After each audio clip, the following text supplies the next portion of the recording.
Morning everyone, it's Sunday, June the 2nd. I thought I'd make a video here. Finally think I solved the problem on my Rusi KRY 200. Biggest problem I've had with it over the past year, about a year and a half that I've owned it, is the suspension. So there's two or three or multiple problems I've had or trying to fix on it. So it's not that it's broken, it just it doesn't come that way from the factory, simply because of cost, and they're also trying to make this fit. It's supposed to be a enduro dirt bike, and they try to chop it down to fit the Asian market here, where it's made and sold, and there's compromises in the price and doing that. So I've come from American, had 30 different bikes at least, all kinds of, you name it, I've owned it. So I'm used to that type of bike, KTM, Yamaha, Honda, a lot of KTMs. So this kind of reminds me of one, the styling. So that's not necessarily why I bought it, but it's a little bit maybe. So anyhow, getting to the crux of the matter, the problem is the forks always seemed to kind of harsh, and when I first got them, they would, it was top out, so you go down the gravel like this here in the thing, 2, 3, 4 inches pieces of gravel on the road or trail here, and the fork would, bounce and top out, clank. And so I bought another set of forks and had another guy set the new ones up, which is what's on it. And this is my original fork, but I put a zip tie on it. That's a good idea to show what the fork is doing. So if you stand it up here and push down, it really doesn't even move under some effort. So that's causing a top out up here where you hear the fork spring or the bike clanking.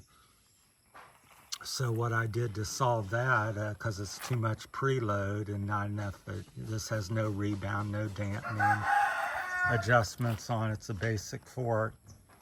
Is I found Richard over in Mindanao, and he makes, I don't know if he makes them, but I got fork extenders. So this fork here has a 3-inch extender screwed inside here. It's pretty easy to do yourself once you have the extender. And so it raises the forks up 3 inches and gives the forks ability to float, so they're not always topped out all the way up. They sag down an inch or so, and it lets it float over rough terrain. So that was a big improvement. Basically, you loosen this bolt and you loosen the other bolt. You take off the cap, have the bike up in the air. That's a 36 millimeter socket or wrench or whatever you have to take them off.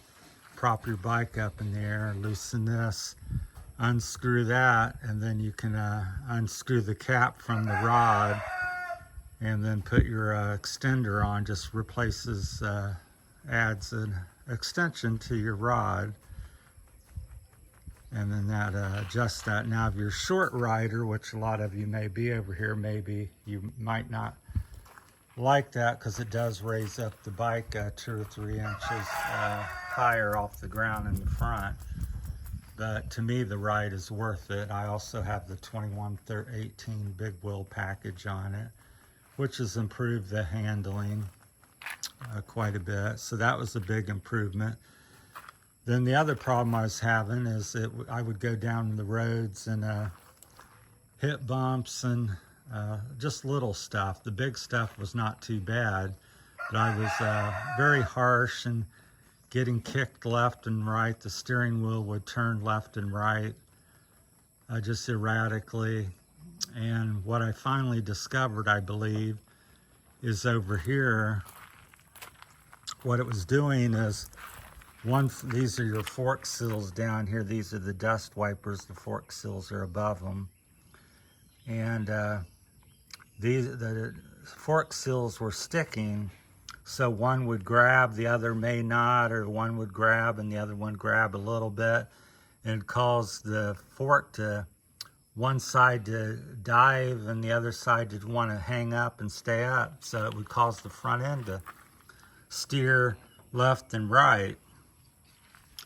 So over here, what I did on my bike and discovered is I pulled off the dust wiper. This is that. So you take like a butter knife or something dull, screwdriver, and gently pry this off. Go around it and work the side, then pull that down.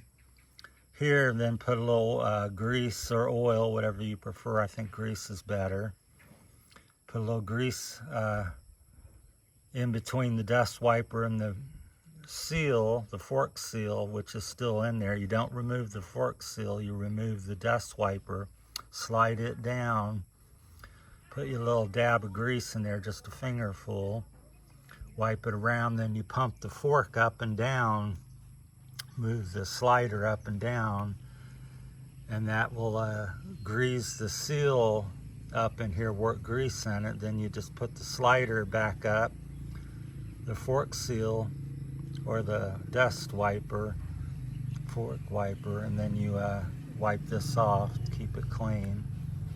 And that lubes the fork and then in the binding. So now it's really smooth. When I hit bumps, I go straight down the road.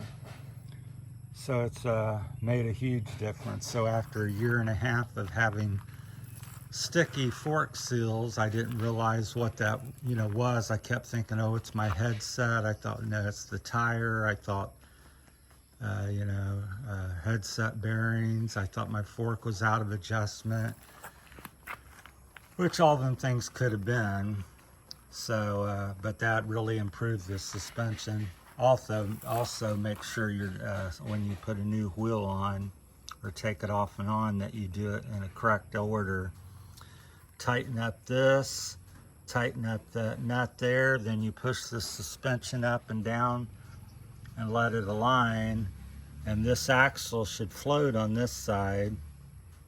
And the last thing you do after you line it, and some people spin the wheel and hit the brake 2 or 3 times, or push up and down on the suspension, and then you be real careful not to move that, and then you tighten these up. It self-aligns the fork so it's not binding left or right. It centers the fork, so that's the way to align your suspension on the front. Tight, tight. This is all loose. Make sure this fork will slide up and down the axle. You receive movement. Press on your suspension up and down. Then let it sit. Don't pull on anything. Then tighten these 2 last, and then your forks will be aligned to the front end. The other thing I did on the back, we'll probably jump around here a little bit, is also, I think it's overly sprung and too much preload from the factory. So you go in here and in there and you take them screws, back them off. You want just a little bit of a float to it so it sags. You don't want to spring back too aggressively or be too tight where you don't have no float on top of the shock. So you should be able to push your bike down and it have just a little bit of give. If there's no give, then it's probably overly tight. So loosen them up and loosen your spring preload down in there. There's two big things where you can take like a screwdriver and a hammer and loosen them rings and loosen the spring. So clockwise tightens, counterclockwise loosens, and adjust that.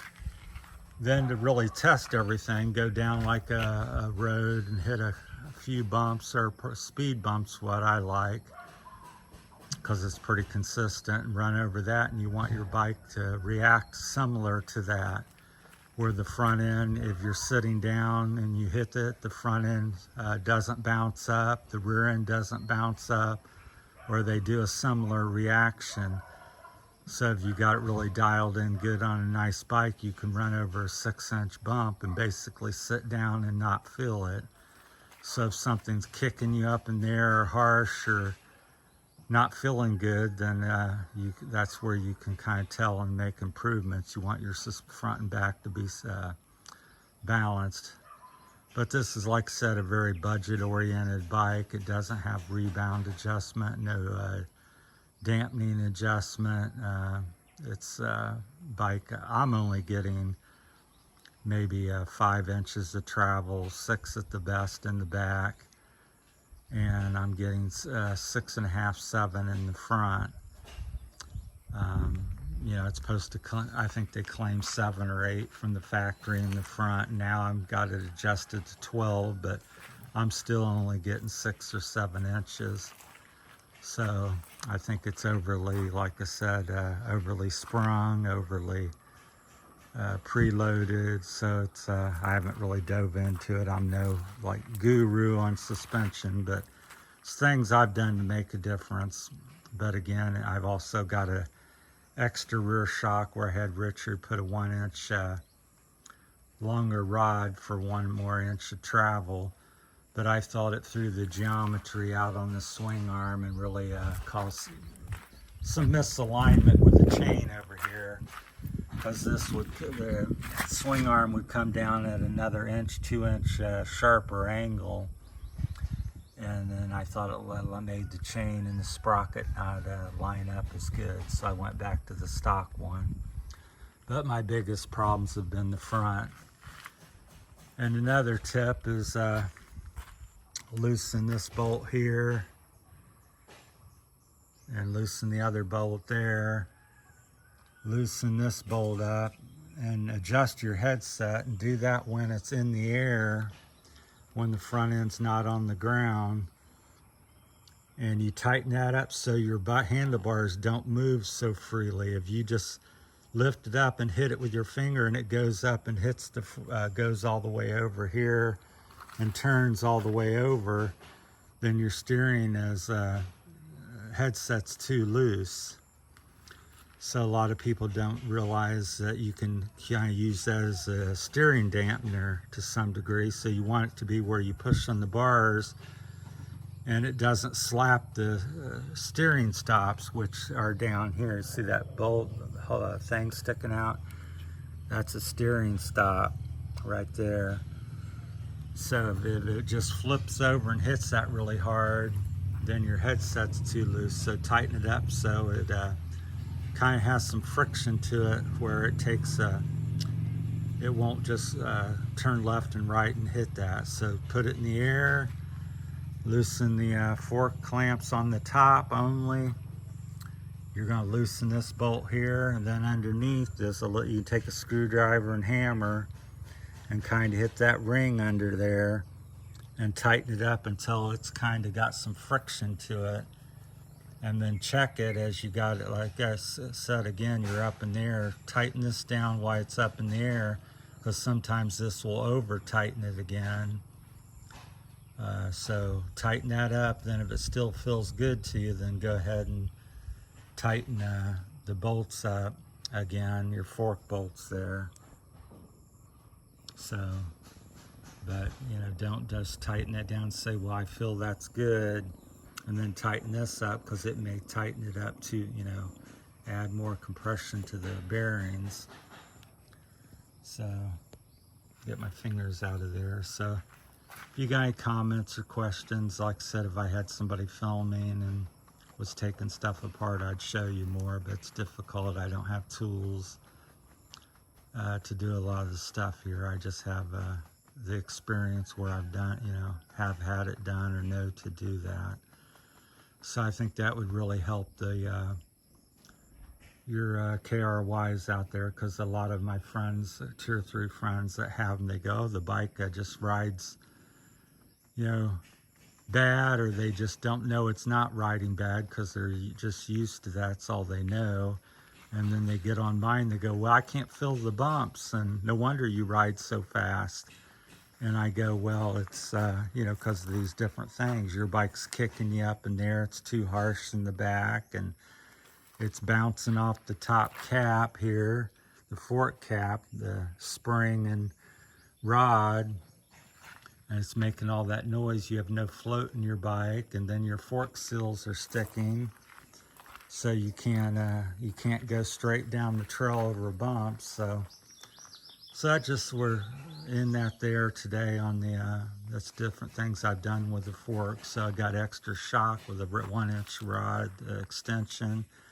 These are the stock ones, so I'm going to get a fork extender for these and lube up the seals on these and continue to use them. And for now, this is what my setup. Then if I get another KRY, since I'm kind of happy with it now, I will just do the same thing or switch these components over. So that's it on my Rusi KRY 200 this morning on my suspension mods and updates and modifications that I've done. So hopefully that's been helpful. I wish I could wrench on it more and show you how to do it, but I'm just able to tell you. So if you have any questions or comments, and then, you know, this kind of information's also on some other videos or something. This just tell you what I know. So thanks for watching. Have a great day.